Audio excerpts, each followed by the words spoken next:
O amor lança fora todo medo. Em 1 João, capítulo 4, versículo 18, diz assim: No amor não há medo. Pelo contrário, o perfeito amor expulsa o medo, porque o medo supõe castigo. Aquele que tem medo não está aperfeiçoado no amor.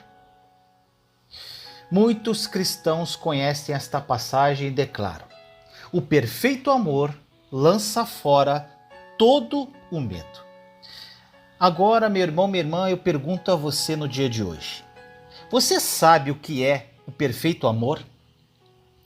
Geralmente a maioria das pessoas respondem que o amor perfeito é o amor que Deus tem por nós. E isso é uma verdade, mas limita muito essa definição e torna essa afirmação como uma parcial verdade. O perfeito amor, no contexto de 1 João 4,18, do início da mensagem, é o amor que você recebeu livremente e depois deu livremente. Se você somente recebe desse amor livremente, mas não dá desse amor também livremente, o amor não é perfeito. Então, se você não ama perfeitamente e livremente, podemos dizer que o amor não foi aperfeiçoado em você. Olha o que diz em 1 João, capítulo 2, versículo 5. Mas, se alguém obedece à sua palavra, nele verdadeiramente o amor de Deus está aperfeiçoado. Desta forma, sabemos que estamos nele. O que significa alguém que obedece à sua palavra nessa passagem? Se você olhar para o contexto, vai perceber que diz sobre o andar no amor, amando outras pessoas. Nós cristãos precisamos nos preocupar com apenas duas coisas, meu irmão, minha irmã: fé e amor, crendo em Jesus e amando. Na Bíblia diz que o amor só pode ser aperfeiçoado naquele que ama e guarda a sua palavra. Em Romanos capítulo 13, versículo 8 diz assim: não devam nada a ninguém, a não ser o amor de uns pelos outros, pois aquele que ama seu próximo tem cumprido a lei. Isso quer dizer que existe apenas um mandamento, que é o amor, e assim toda a lei é cumprida. Existem milhares de pessoas pelo mundo que possuem milhares de medos e ficam pedindo oração com relação aos medos que sentem. Muitos falam assim: Vinícius, ore por mim, tenho tantos medos. Sabe o que acontece? Essas pessoas ouvem alguns pregadores dizendo que se elas crerem que Deus as ama, esse amor perfeito vai lançar para fora todo o medo. Aí essas pessoas ouvem isso e dizem: eu sei que Deus me ama, mas eu ainda sinto tanto medo. Meus irmãos e irmãs, não é isso que as Escrituras nos ensinam. A Escritura diz que o perfeito amor lança fora todo o medo, mas somente se aperfeiçoa quando andamos nele. Então, se você tem muitos medos pelos quais tem lutado, talvez você não ama perfeitamente ainda. Você precisa entender que receber o amor de Deus é muito importante. Mas tão importante quanto é dar desse amor. Quando estabelecemos isso como nossa primeira prioridade, que podemos chamar de ciclo do amor, recebendo o perfeito amor de Deus, dando para os nossos amigos, dando isso de volta para Deus, dando isso de volta para o nosso próximo e até para os nossos inimigos, viveremos assim o perfeito amor que será aperfeiçoado em nós. Lindo isso, né, meu irmão, minha irmã? Em Lucas, capítulo 6, versículo 35, diz assim: Amém. Porém, os seus inimigos façam-lhes o bem e emprestem a eles, sem esperar receber nada de volta. Então a recompensa que terão será grande, E vocês serão filhos do Altíssimo, porque Ele é bondoso para com os ingratos e maus. Gente, essa passagem é incrível e profunda.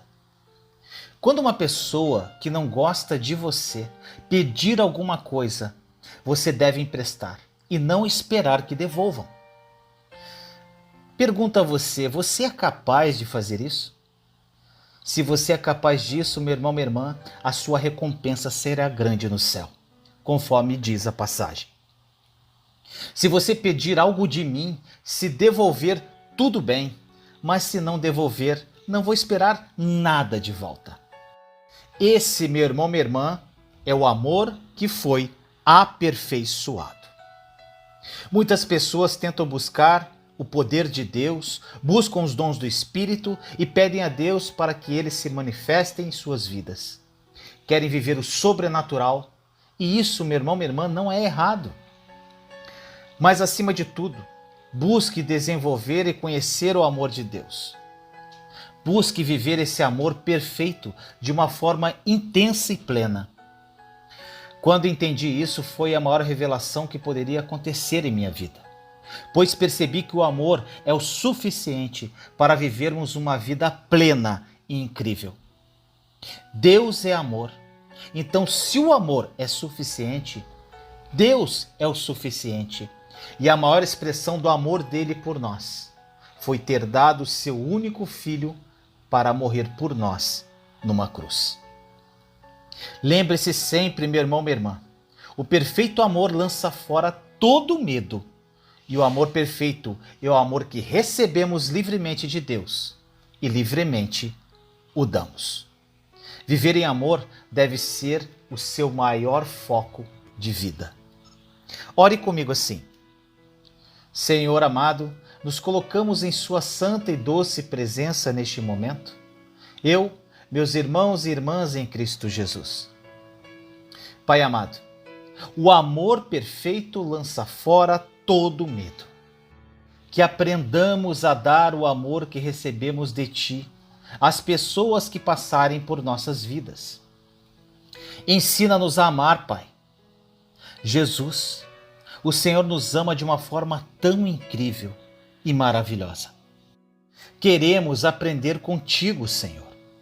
Desejamos de toda a nossa alma amar incondicionalmente, como o Senhor nos ama.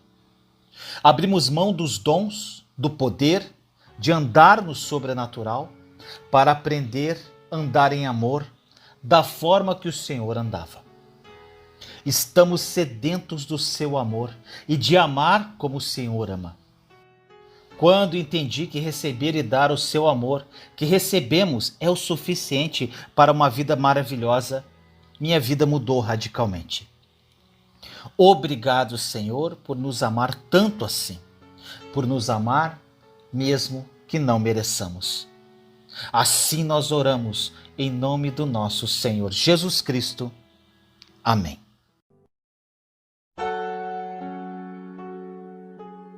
Sua família e seus amigos não vão te compreender. No livro de Marcos, capítulo 3, versículos 20 e 21 diz: Naquele tempo, Jesus voltou para casa com os discípulos, e de novo se reuniu tanta gente que eles nem sequer podiam comer. Quando souberam disso, os parentes de Jesus saíram para agarrá-lo, porque diziam que estava fora de si. É confortante saber que Jesus também passou por incompreensões por parte de sua família. Era difícil para os parentes do Senhor vê-lo se consumir a ponto de não ter tempo nem para comer. Então eles resolveram entrar em cena para cuidar de Jesus e fizeram isso de maneira bem atrapalhada. Marcos não nos conta como terminou este episódio, o que não é importante, pois sabemos que Jesus, cheio de sabedoria, deve ter aproveitado até esse incidente para ensinar uma nova lição. Importa-nos perceber que essas pequenas contrariedades também fizeram parte da vida diária de Jesus e sempre foram vivenciadas de forma positiva. Você também deve viver momentos assim, não é? conflitos de ideias, interferências bem intencionadas, mas estabanadas, momentos de vida diferentes para pessoas que estão tão próximas umas das outras, entre outras situações. Busque viver tudo isso de modo sereno, sem prolongar os problemas além do que é necessário para que as coisas voltem ao normal. Tire boas lições das pequenas contrariedades da vida diária. No livro de Marcos, capítulo 6, versículos de 1 a 6, nos recorda as palavras de Jesus em sua cidade natal, Nazaré da Galileia. Ele disse: um profeta só não é estimado em sua pátria, entre seus parentes e familiares. Jesus experimentou uma das maiores dores que podemos sentir, a incompreensão por parte dos parentes e dos amigos mais chegados. O Senhor foi rejeitado justamente por aqueles de quem talvez esperasse maior apoio, os que o conheciam desde a infância e que conviviam com ele há muito tempo. Jesus conhece a dor dos que são ignorados dentro da sua própria casa e daqueles que são perseguidos pelos familiares por causa do seu nome. Se você tem vivido situações assim, una seu sofrimento ao coração de Jesus e ore, perdoando. Não permita que as trevas apaguem a luz de Deus que você deseja fazer resplandecer em seu lar. O mesmo trecho do Evangelho de Marcos termina dizendo que ali Jesus não pôde fazer milagre algum e admirou-se com a falta de fé deles. Quando falamos de milagres, falamos de algo que também depende de nós, de nossa fé. Impedir que a fé haja, não liberá-la em oração, é impedir que milagres aconteçam. Você já usou sua fé hoje? Já liberou esse poder através da oração? Quem sabe não é isso que está faltando para que o seu dia se transforme numa bênção. Ore comigo assim. Pai amado, agradeço por todas as pessoas que convivo, por mais que por vezes não haja compreensão por parte deles devido à minha fé, eles são um presente de Deus para mim. Me ensine a amar cada um deles do jeito que são. Peço perdão se tenho reclamado do convívio com eles, se não tenho percebido suas qualidades e as bênçãos que o Senhor me oferece por meio deles. Peço perdão pelas vezes que falei para eles palavras duras e não palavras de incentivo e carinho. Ajuda-me, Pai, a viver as pequenas contrariedades do dia a dia sem perder a paz. Ensina-me muitas coisas através desses pequenos momentos de desafio. Desejo hoje ser luz para as pessoas, mesmo que não seja compreendido por elas. Dá-me o teu Espírito Santo para perdoar e interceder por aqueles que colocaste em minha vida. Ajuda-me, Pai, em nome do nosso Senhor Jesus Cristo. Amém. Quando as coisas fogem do controle.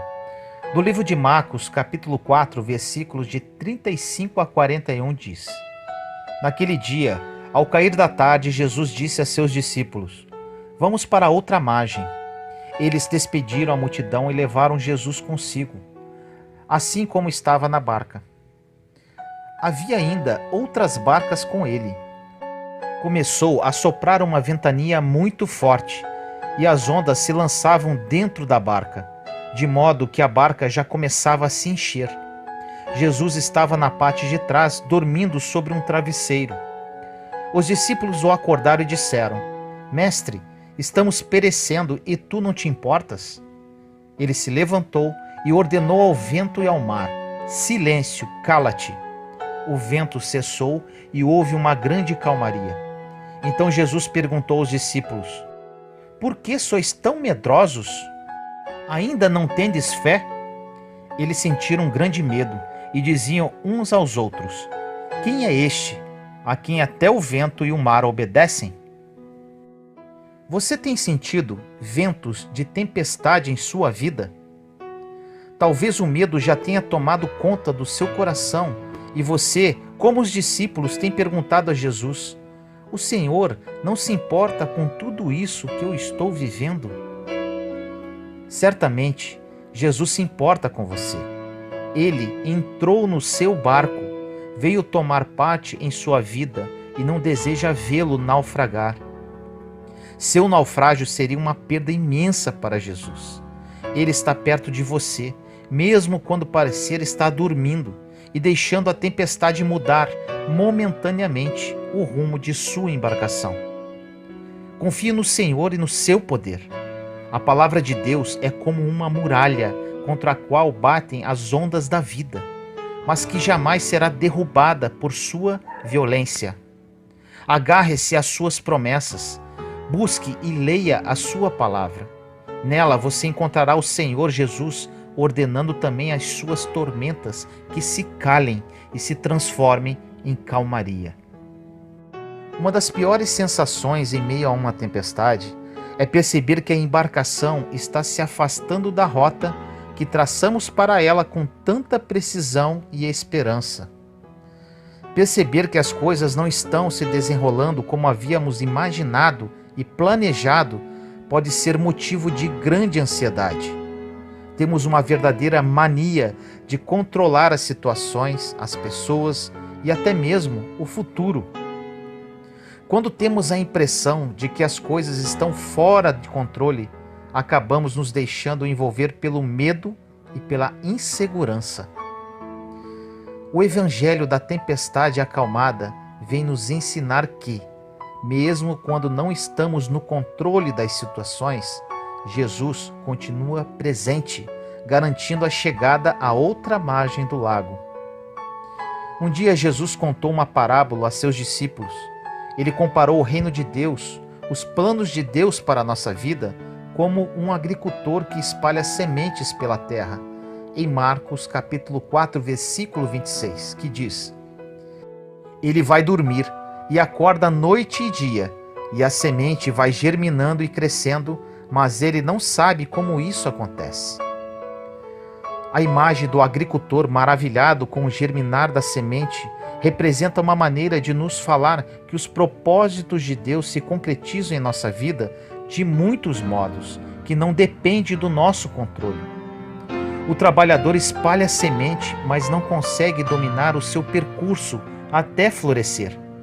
Certamente, ele cuida das sementes que plantou, regando-as, mas, definitivamente, não é ele que estabelece os tempos e os modos como elas amadurecem.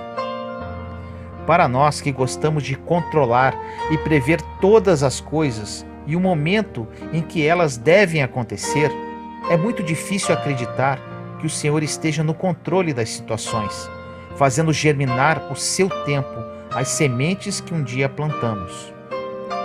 Acreditar no Pai Providente e entregar o rumo de nossas vidas a Ele é uma boa maneira de sair debaixo da pressão causada por nossa antiga mania de querer ser deuses e controlar tudo e todos ao nosso redor.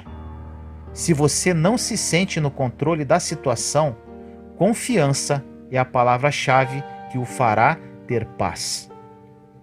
Ore comigo assim: Pai querido, entrego-te agora os rumos do meu dia.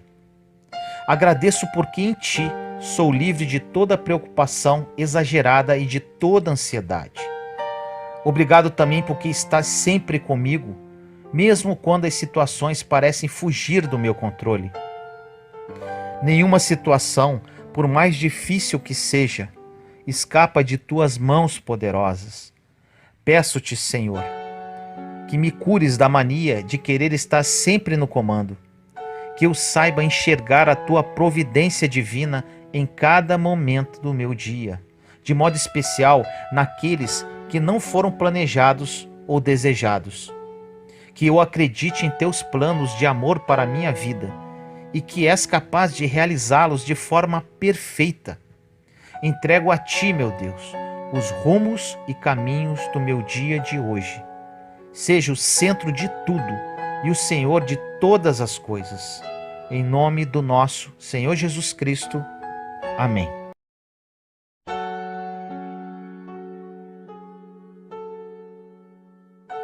Pavor e paz. No livro de Salmo 54 diz: Prestai ouvidos, ó Deus, à minha oração. Não vos furteis a minha súplica. Escutai-me e atendei-me. Na minha angústia, agito-me num vai e vem. Perturbo-me a voz do inimigo. Palpita-me no peito o coração. Invade-me um pavor de morte. Apodera-se de mim o terror e o medo, e o pavor me assalta. Se o inimigo viesse insultar-me, aceitar certamente, se contra mim investisse o inimigo, poderia talvez esconder-me. Mas és tu, companheiro e amigo, tu, meu íntimo e meu familiar, com quem tive agradável convívio com o povo, indo à casa de Deus. Depõe no Senhor os teus cuidados, porque Ele será teu sustentáculo. Não permitirá jamais que vacile o justo. O autor do Salmo 54 usa algumas expressões que nos são muito familiares para descrever o estado da sua alma: angústia, agitação, palpitação, pavor, medo. Se ele vivesse nos dias de hoje, certamente diríamos que a depressão e o pânico tomaram conta do seu coração. Se as palavras do Salmo também servem para escrever o seu estado de espírito, talvez você entenda um pouco a aflição desse homem, ao pedir a Deus que não deixasse de responder às suas súplicas. Quando a solidão e a angústia parecem dominar, é difícil até mesmo orar e acreditar que nossos clamores são ouvidos no céu. Você já viveu dias assim? Além de partilhar conosco o seu estado de ânimo, o salmista ainda nos permite compreender o porquê de toda a sua aflição: a traição de um amigo. Alguém muito querido, confidente, que professava a mesma fé e servia ao mesmo Deus, tornou-se motivo de decepção e ressentimento por uma traição inesperada. Alguém bastante familiar passou a agredir e perseguir o autor do salmo, ao ponto de esse nem poder ouvir a sua voz sem perturbar-se no íntimo. E você, já se sentiu traído e perseguido por alguma pessoa de quem esperava justamente consolo e companheirismo? Já teve por perto uma pessoa de quem só a voz era motivo de calafrios e nervosismo? Por fim, o salmista termina sua oração dizendo bonitas palavras de confiança e coragem ao seu próprio coração. Lança sobre o Senhor os teus cuidados. O Senhor é o teu sustento. Ele jamais permitirá que o justo vacile. É como se, depois de apresentar a Deus os sintomas da doença de sua alma, o próprio salmista reconhece que sua cura dependia da entrega de suas preocupações a Deus. Remoer mágoas no coração não seria remédio para a dor da traição. Ao contrário, só se refugiando no Deus fiel é que o coração solitário poderia recobrar a paz para se reerguer e certamente perdoar. Queridos irmãos e irmãs, é comum que em nossos momentos íntimos com Deus lamentemos nossas fraquezas interiores. É comum também apresentarmos a Deus os nossos problemas, as decepções com os que amamos e as injustiças cometidas contra nós. Contudo, nosso momento de oração não pode se limitar a uma lista de desventuras. Se podemos começar com palavras de dor e desalento, certamente não devemos terminar assim. É necessário repetir ao próprio coração aquilo que disse um dia o salmista: Deus é meu sustentáculo, deponho sobre ele os meus cuidados e preocupações. O remédio para nossos males não é simplesmente falar deles, mas apresentá-los ao Senhor e permitir que suas mãos poderosas toquem aquilo que está ferido. As mãos de Deus levam perdão onde antes só havia ressentimento. aceitação onde só havia decepção e paz onde só havia medo e depressão. Deixe o Pai alcançar o seu íntimo com amor e repita ao seu próprio coração: meu Pai sempre escuta a minha oração. Ele será hoje o meu sustento e minha fortaleza. Não vacilarei jamais. Deus tem palavras de consolo e encorajamento para você nesse dia e quer dizê-las no mais íntimo do seu coração. Basta que você esteja disposto a ouvir. Ore comigo assim: Pai amado, tenho falado tanto de meus problemas, de minhas fraquezas e de tudo aquilo que não tem dado certo, que acabo me esquecendo de proclamar a tua vitória em minha vida. Obrigado, Pai, porque em Jesus eu já sou vencedor contigo. O Senhor conhece bem o meu estado de espírito. Tu sabes, Pai, que tenho enfrentado um verdadeiro combate contra a depressão, o pânico, a angústia, e que hoje, mais uma vez, entro nessa batalha. Em teu poder, Senhor, declaro que és o meu sustentáculo e lanço sobre ti os meus cuidados e preocupações. Ergo-me para perdoar, aceitar e responder o mal com o bem. Em nome de Jesus, ó Pai, quero ouvir tuas santas palavras de vitória para a minha vida. Quero voltar a crer que minhas orações são ouvidas no céu e retornam para mim em forma de graça e bênção.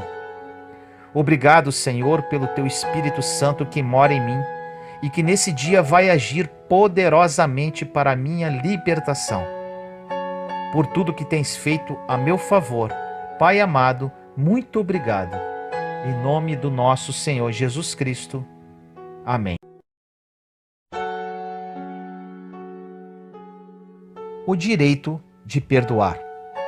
Do livro de Mateus, capítulo 5, versículos de 43 a 48 diz: Naquele tempo, Jesus disse aos seus discípulos: Vós ouvistes o que foi dito: Amarás o teu próximo e odiarás o teu inimigo. Eu, porém, vos digo: amai os vossos inimigos e orai por aqueles que vos perseguem. Assim vos tornareis filhos de vosso Pai que está nos céus, porque ele faz nascer o sol sobre os maus e bons, e faz cair a chuva sobre justos e injustos. Porque se amais somente aqueles que vos amam, que recompensa tereis? Os cobradores de impostos não fazem a mesma coisa? E se saudais somente os vossos irmãos, o que fazeis de extraordinário? Os pagãos não fazem a mesma coisa? Portanto, sede perfeitos, como vosso Pai Celeste é perfeito. Jesus deseja que seus discípulos alarguem as medidas do seu amor. Não devemos apenas amar aqueles que merecem ser amados, mas também aqueles que precisam de nosso amor e perdão para serem envolvidos pela misericórdia de Deus. A esses a Bíblia chama de nossos inimigos, ou seja, aqueles que precisam que nosso amor seja insistente para alcançá-los. Por isso, em outro lugar, Jesus fala de um amor que insiste 70 vezes 7. Amar o inimigo quer dizer concretamente perdoar. Muitos são os que não sabem como começar a perdoar e não conseguem distinguir se perdoaram ou não alguém que lhes feriu o coração. O critério de Jesus é claro. O perdão começa a acontecer quando oramos por nossos inimigos, aqueles que nos magoam e perseguem. Quando abrimos nosso coração e nossos lábios para invocar a bênção de Deus sobre alguém que deixou marcas negativas em nossa vida, esse é o sinal concreto de que o perdão já começou e vai dar frutos de paz em nosso coração. Mesmo aqueles que não podemos alcançar por nossas palavras ou gestos de reconciliação, podem ser alcançados por nossa oração. Esse é o primeiro passo e pode ser dado ainda no dia de hoje. Perdoar é um dever e um direito. Ao nos ensinar a mais bela oração, saída do seu coração de filho, Jesus ensinou-nos também a mais preciosa das lições do amor, a lição do perdão. É bem claro o alerta dado pelo Mestre em Mateus 6,15. Se não perdoardes aos homens, vosso Pai também não perdoará as faltas que cometestes. Por isso, Jesus nos ensinou a orar diariamente em Mateus 6,12. Perdoai-nos as nossas ofensas, assim como nós perdoamos a quem nos tem ofendido. Perdoar não é somente um dever de todo servo obediente de Deus, mas é também um direito de todo filho que deseja viver reconciliado com o Pai. Você tem o direito de perdoar, porque Jesus na cruz lavou em amor misericordioso todos os pecados do mundo, incluindo aqueles que possam ter ferido você. Deixe fluir o rio de amor que brota da cruz. Seja um canal por onde o perdão de Deus chega àqueles que dele precisam, e o próprio Senhor se encarregará de perdoar seus erros e pecados. Perdoe e seja perdoado. Ore comigo assim: Pai bondoso, desejo exercitar hoje a lição do perdão. Peço-te a graça da vigilância para estar atento a toda oportunidade de derramar o teu amor sobre aqueles que hoje passarem por mim e deixarem marcas em meu coração. Recorda-me, nessa hora, Senhor, que o teu Filho Jesus já tomou sobre si toda a vergonha, toda a humilhação, toda a injustiça, toda a perseguição, a fim de que eu ficasse livre e capaz de retribuir o mal com o bem. Pai, em nome de Jesus, hoje eu vou exercitar o meu direito de perdoar, para permanecer em paz contigo e com todos, abrindo meu coração para todas as bênçãos do céu. Oro agora por todos os que estavam prisioneiros do meu coração. Permito chegar até eles o sangue de Jesus derramado na cruz. Obrigado, Pai, porque esse sangue bendito e salvador foi derramado na cruz. Obrigado, Pai, porque esse sangue bendito e salvador foi derramado igualmente por mim e por eles, pelos meus pecados e pelos pecados que me feriram. Obrigado, Pai, porque a paz pode voltar a reinar em meu coração, pela graça do perdão que flui hoje em mim. Muito obrigado, Senhor, em nome do nosso Senhor Jesus Cristo. Amém.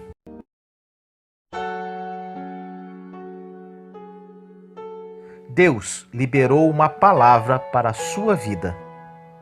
No livro de Isaías, capítulo 55, versículos 10 e 11, diz: Como a chuva e a neve descem do céu e para lá não voltam, sem terem regado a terra, tornando-a fecunda e fazendo-a germinar, dando semente ao semeador e pão ao que come, tal ocorre com a palavra que sai da minha boca.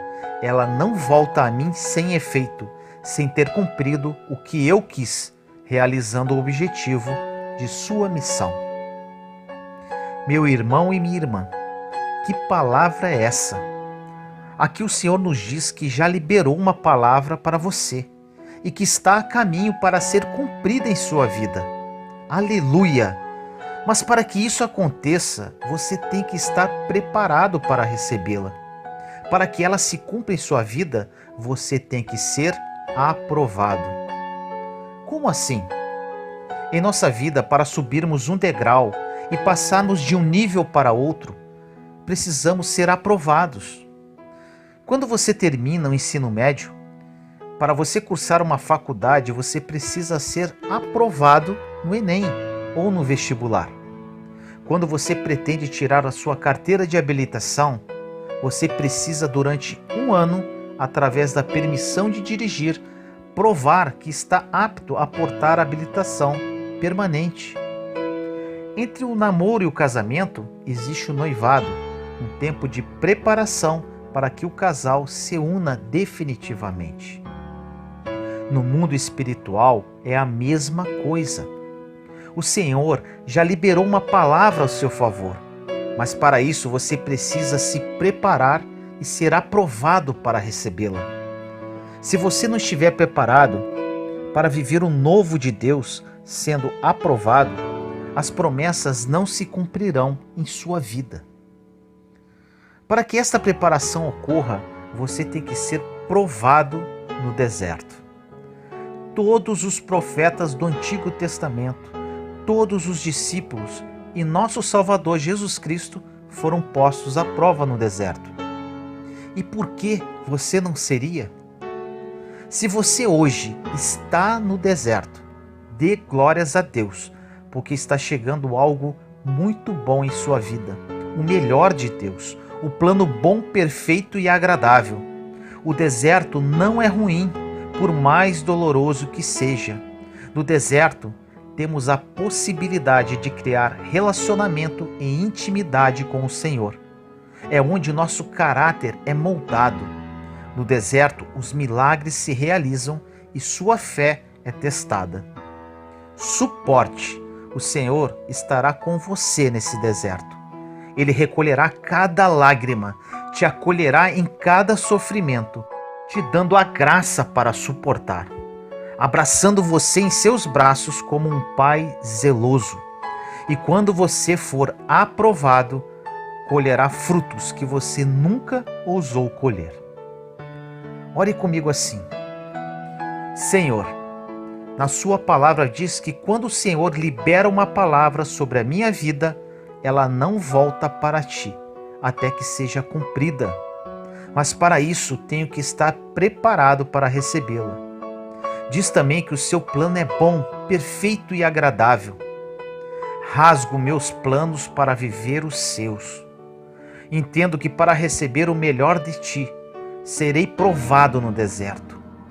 Sei que será difícil e doloroso, mas também sei que a sua graça me basta e o seu amor me sustenta. Darei o melhor de mim, meu Pai, e escolho viver a sua vontade. Faça-se em mim segundo a tua palavra. Em nome do nosso Senhor Jesus Cristo. Amém.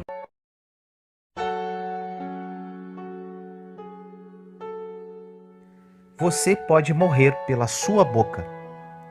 No livro de Mateus, capítulo 12, versículo 36 diz: Digo-vos que de toda palavra frívola que proferirem os homens, dela darão conta no dia do juízo. Palavra frívola significa inoperante, inútil. Jesus ensinou que um dia os homens terão de prestar contas por suas palavras. Por quê? Porque as palavras contêm poder. Elas carregam o poder criativo ou destrutivo. Em Provérbios 18, 21, declara que o poder da vida e da morte está na língua. Quando temos poder ao falarmos, devemos ter também responsabilidade. Deus nos deu as palavras e espera que sejamos responsáveis pelo poder que elas liberam. As palavras têm poder. Se realmente crêssemos que as palavras têm poder e que Deus nos responsabiliza por elas, tenho certeza de que seríamos mais cuidadosos com o que dizemos. Às vezes falamos coisas totalmente ridículas e absurdas. Se levássemos um gravador para onde quer que fôssemos durante uma semana, compreenderíamos por que algumas coisas nunca mudam, embora seja da vontade de Deus que nos livremos delas. Tenho certeza de que naquela gravação ouviríamos dúvidas, descrenças, murmuração, resmungos, medo e muitas declarações negativas. Também saberíamos por que isso está acontecendo conosco e não ouviríamos nada a respeito do nosso futuro glorioso. Poderíamos ouvir declarações como estas: meu filho nunca vai mudar, quanto mais eu oro, pior ele fica. Este casamento simplesmente não funciona, não aguento mais, vou embora se mais alguma coisa acontecer. Se necessário, vou me divorciar. É sempre assim, toda vez que consigo algum dinheiro, algum desastre acontece e leva tudo embora.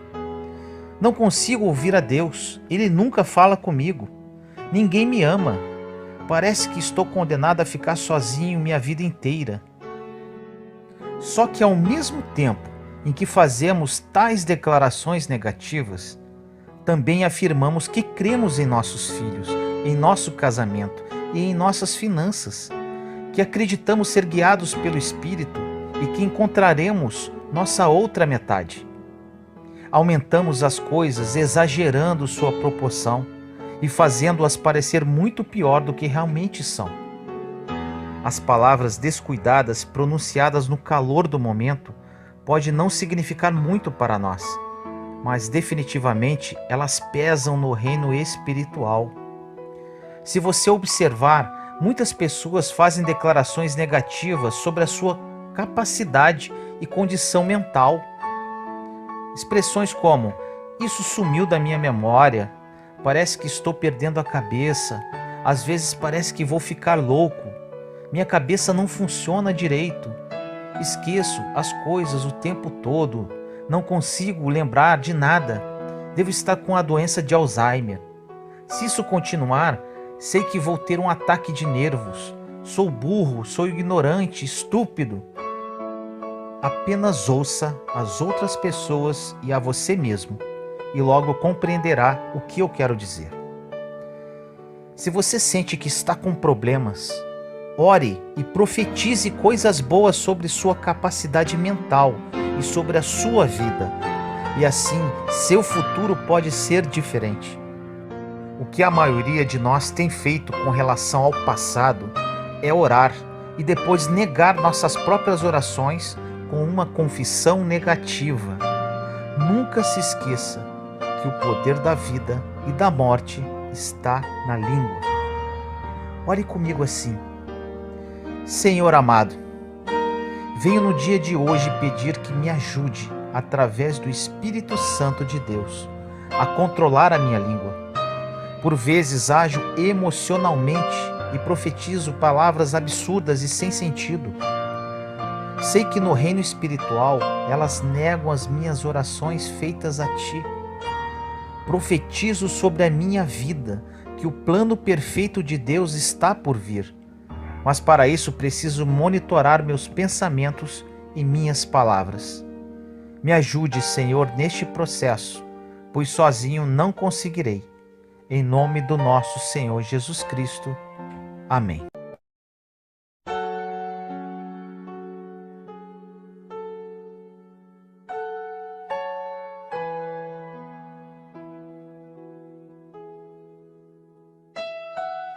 Os gigantes tombam.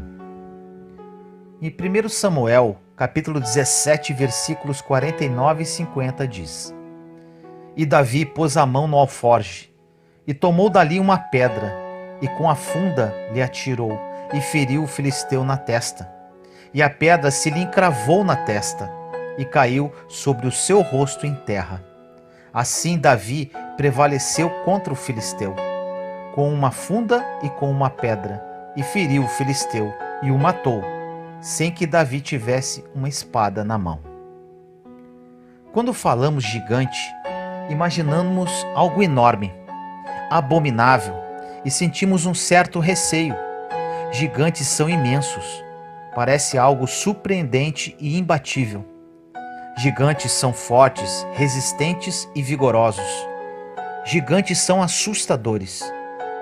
Quando esses gigantes se aproximam de nós, nos sentimos pequenos, insignificantes e até mesmo já derrotados.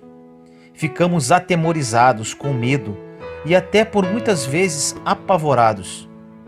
Muitos gigantes surgem em nossas vidas e por muitas vezes de surpresa. Uma traição, um desemprego, uma mágoa profunda, a depressão, a perda de alguém que amamos, entre vários outros. Se olharmos por muitas vezes as circunstâncias daquela situação, observaremos somente impossibilidades. Como humanos, não conseguiremos derrotar aquele gigante com a força de nossas mãos. Se tentarmos, seremos derrotados. Não temos estratégia nem sabedoria para fazê-lo cair. Somos pequenos perante os gigantes.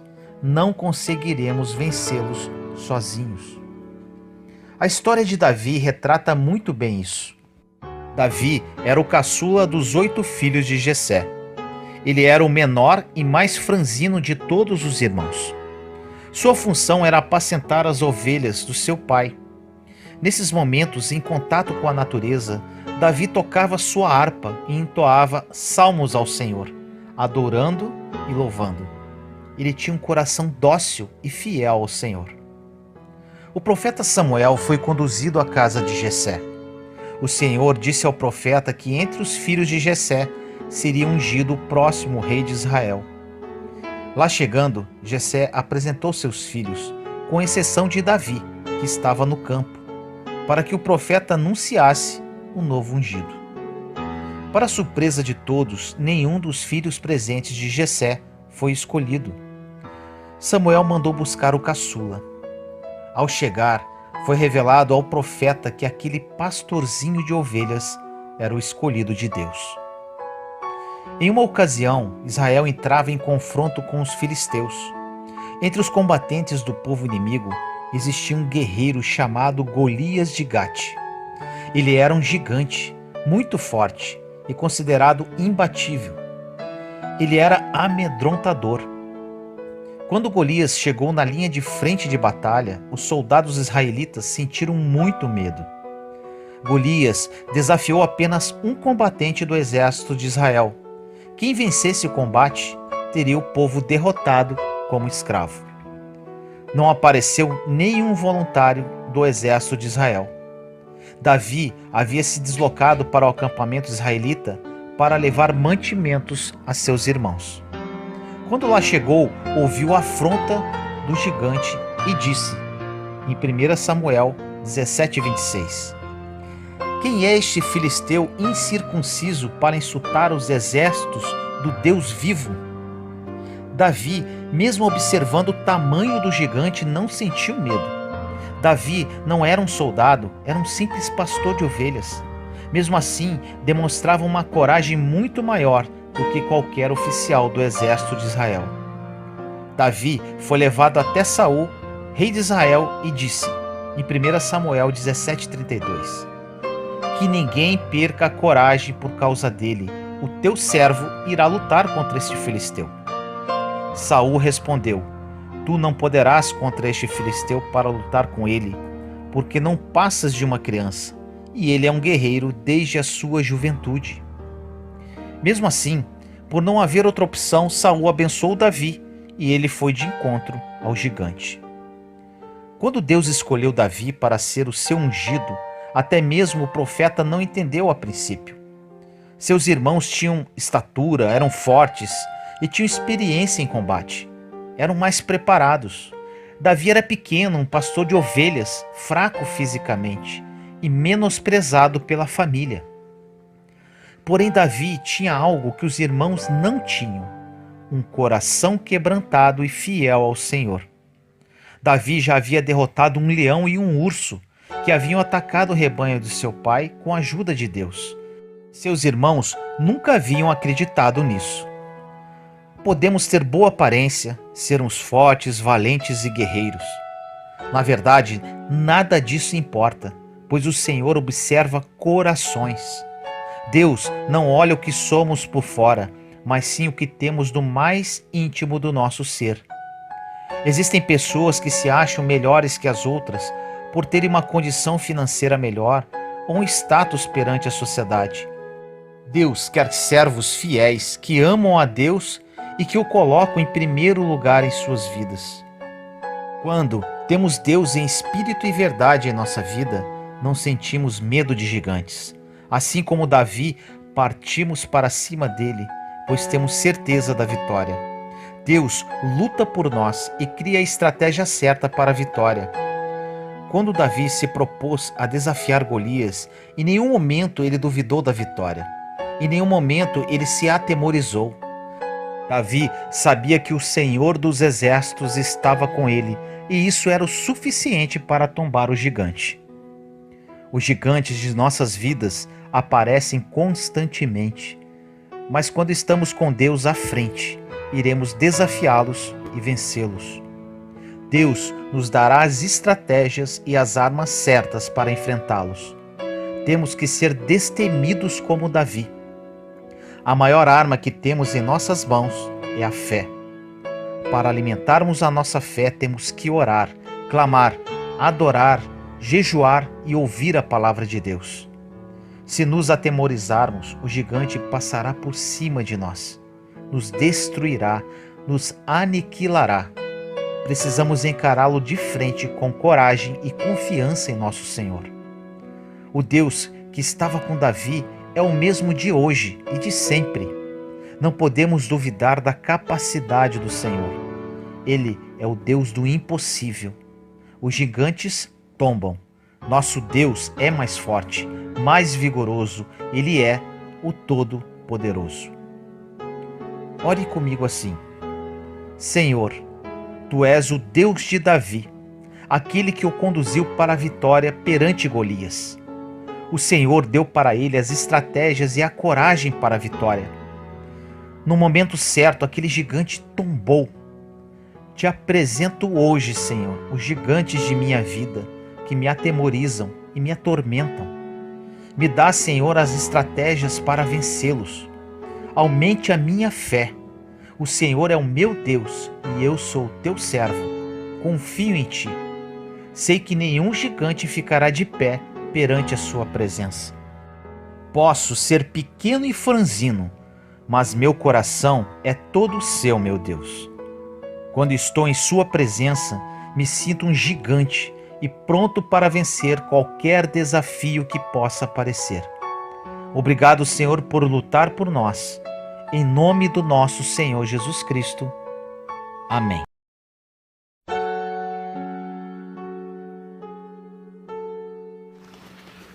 Mantenha acesa a chama da fé. Para falar sobre isso, nos retratamos a parábola das 10 virgens, em Mateus capítulo 25, versículos de 1 a 13. Então o reino do céu será semelhante a 10 virgens, que tomando as suas lâmpadas saíram ao encontro do esposo. E 5 delas eram prudentes, e 5 loucas. As loucas, tomando as suas lâmpadas, não levaram azeite consigo. Mas as prudentes levaram azeite em suas vasilhas com as suas lâmpadas. E tardando o esposo, toscanejaram todas e adormeceram. Mas à meia-noite ouviu-se um clamor: aí vem o esposo! Saí-lhe ao encontro. Então todas aquelas virgens se levantaram e prepararam as suas lâmpadas, e as loucas disseram às prudentes: dai-nos do vosso azeite, porque as nossas lâmpadas se apagam. Mas as prudentes responderam dizendo: não seja caso que nos falte a nós e a vós. Ide antes aos que o vendem e comprai-o para vós. E tendo elas ido comprá-lo, chegou o esposo. E as que estavam preparadas entraram com ele para as bodas, e fechou-se a porta. E depois chegaram também as outras virgens, dizendo: Senhor, Senhor, abre-nos. E ele, respondendo, disse: em verdade, vos digo que vos não conheço. Vigiai, pois, porque não sabeis o dia nem a hora em que o Filho do Homem há de vir. As núpcias, segundo o costume judaico, ocorriam durante a noite e as noivas aguardavam o cortejo passar para acompanhar seus futuros maridos até o local do banquete, com suas lâmpadas acesas. Podemos comparar essas lâmpadas com o nosso coração. A chama que mantém as lâmpadas acesas é o Espírito Santo. O azeite é o combustível que acende as lâmpadas, ou seja, a oração, o jejum, a comunhão e a intimidade com Deus. Nós somos comparados às noivas e Jesus ao noivo. Para manter a chama do nosso coração acesa, devemos ser prudentes, ou seja, cuidadosos. Temos que vigiar e nunca nos afastar de Deus. Se cochilarmos, podemos perder a nossa salvação. Para isso, precisamos ter uma vida de comunhão diária com o Senhor, uma vida de oração, entrega, clamor e intimidade com Deus. Quando conhecemos o amor de Jesus em espírito e verdade, nos apaixonamos pela sua graça, pela sua misericórdia, pela sua compaixão e pelo seu amor. Quando amamos, sempre queremos estar próximos daquela pessoa. Começamos a criar uma comunhão com o Senhor e o Espírito Santo que habita em nós começa a se manifestar. Sentimos uma paz de espírito incompreensível ao ser humano e nosso coração transborda de alegria independente das circunstâncias que estamos vivendo. Começamos a ter sede da presença do Senhor. Como diz no Salmo 62, a minha alma tem sede de vós e vos deseja, ó Senhor. Se pedimos com fé, como o salmista, com sede do amor de Deus, Ele derramará sobre nós o seu amor e a sua misericórdia. E quando sentimos esse amor divino, de nada mais necessitamos, pois a graça do Senhor é o suficiente para nossas vidas. Nos apaixonamos e queremos viver constantemente na sua presença. Mas temos que ter muito cuidado, porque quando uma alma se entrega e se dedica ao Senhor, o inimigo tentará com todas as suas forças apagar essa chama. Ele usará das suas ciladas, usará pessoas e circunstâncias para nos afastar do Senhor. A oração é o canal de comunicação com Deus e devemos pedir proteção com relação às ciladas do inimigo. A intimidade com o Senhor é primordial para o afastarmos de nossas vidas e para isso temos que adquirir uma comunhão diária com a Santíssima Trindade. Colocar Deus no primeiro lugar e buscá-lo na profundidade.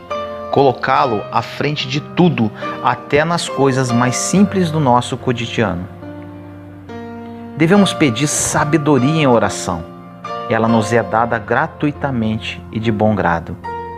No livro de Sabedoria, capítulo 6, versículo 12 diz: a sabedoria é luminosa e nunca murcha. Facilmente é contemplada por aqueles que a amam e é encontrada pelos que a procuram. Quando pedimos e desejamos a sabedoria do Senhor, ela vem ao nosso encontro. Ainda no livro de Sabedoria, capítulo 6, versículos 13 e 16 diz: ela até se antecipa, apressando-se a mostrar-se aos que a desejam, pois ela mesma sai à procura dos que dela são dignos, cheia de bondade, mostra-se a eles nos caminhos e em cada projeto vai ao seu encontro. Buscando ao Senhor de todo o coração, conhecemos o teu amor, nos apaixonamos por ele, criamos intimidade. Criando intimidade, queremos sempre estar na sua presença e para isso devemos criar uma vida de oração. Para criarmos discernimento, pedimos sua sabedoria que será derramada em nós. Com isso, estaremos trilhando no mesmo caminho das noivas prudentes, mantendo nossas lâmpadas sempre acesas e aguardando a volta do nosso Senhor Jesus Cristo. Oremos. Senhor, venho perante a Tua presença, te agradecer pelo seu amor. A cada dia que sinto este amor divino, mais paz transborda em meu coração e mais me apaixono por Ti. Me ajude, Pai, a manter a luz da minha fé sempre acesa, me protegendo das ciladas do inimigo. Me dá sabedoria para discernir o que vem de Ti e o que não me convém. Me lava com Teu sangue, Jesus, e me enche com Teu Espírito Santo. A Tua graça me basta. Te amo, Senhor, pelo que Tu és. Em nome do nosso Senhor Jesus Cristo. Amém. Desistir jamais. Quando estamos sofrendo, precisamos ter muita disciplina e autocontrole. No livro de Hebreus, capítulo 12, versículo 11 diz: e na verdade, toda correção ao presente não parece ser de gozo, senão de tristeza, mas depois produz um fruto pacífico de justiça nos exercitados por ela. Autocontrole significa controlar a nós mesmos. Para isso, precisamos pedir ajuda ao Senhor, para que nos conceda a graça de controlar nossos impulsos humanos em momentos em que a raiva ou a ira poderá se manifestar. É praticamente impossível fazer isso sem a ajuda de Deus. Se aprendemos a controlar a nossa boca quando estamos sofrendo e evitar falar de como nos sentimos, dizendo apenas o que Deus quer que digamos, isso seria uma glória em nossas vidas. Em vez de atacar, devemos aquietar.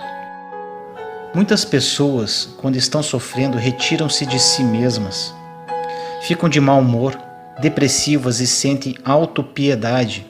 Com isso, entram num poço ainda mais profundo. A autopiedade é um desperdício de tempo e energia. Devemos parar de sentir pena de nós mesmos e nos conscientizar que, por pior que seja a situação que estamos atravessando, existem outras pessoas que estão passando por problemas absolutamente muito maiores que os nossos. Ou somos poderosos ou somos lamentáveis. Não existe meio termo. Existem muitas pessoas que pensam que Deus a está castigando por algum pecado do passado. Deus nunca fará isso.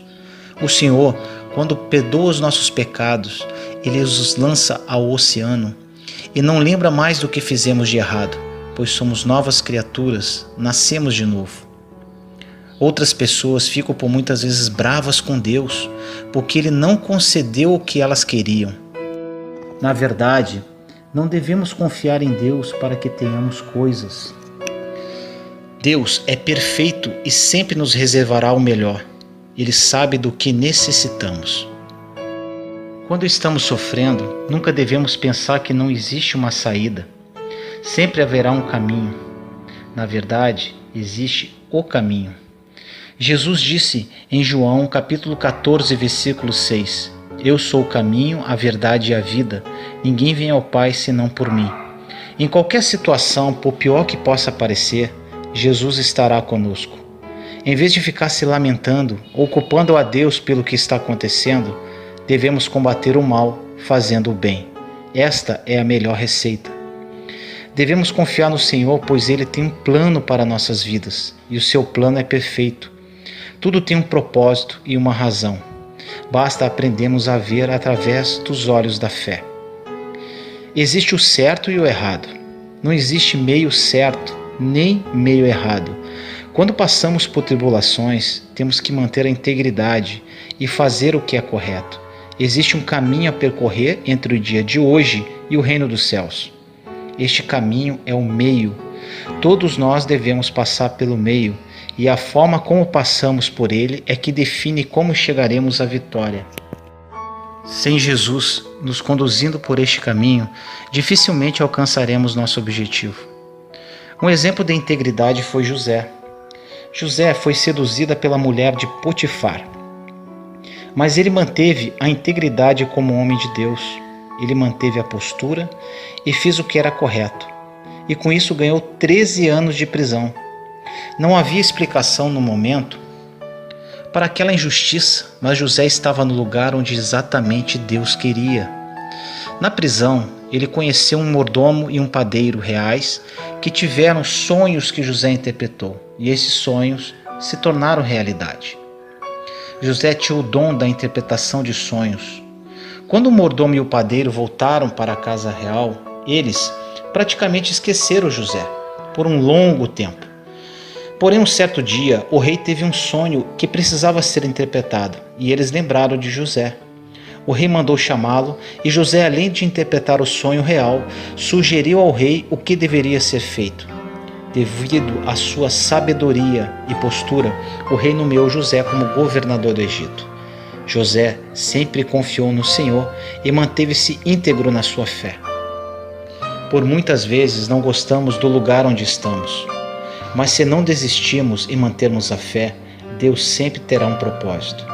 Deus nos coloca no lugar certo, na hora certa e com uma razão certa. Precisamos apenas dizer do fundo do nosso coração: Senhor, eu confio em Ti e sei que tudo que estou passando tem um propósito. No Salmo 91, capítulo 2, diz: Direi ao Senhor, Ele é o meu Deus, o meu refúgio e minha fortaleza, e nele confiarei. Desistir, jamais. Temos que ser perseverantes porque a recompensa é maravilhosa. Oremos. Senhor amado, queria lhe agradecer por ser o meu escudo protetor, por ser meu amigo e meu salvador. Neste momento que venho passando, entrego em suas mãos a minha vida. Tenho passado por humilhações e afrontas, mas sei que vês tudo. Sei que tudo isso tem um propósito. Me dê sabedoria, paciência e aumente a minha fé para suportar esse momento, porque tenho certeza que o que o Senhor reserva para a minha vida é maravilhoso. Te amo, Senhor. Tu és o meu abrigo e minha fortaleza. Confio em Ti. Em nome do nosso Senhor Jesus Cristo. Amém.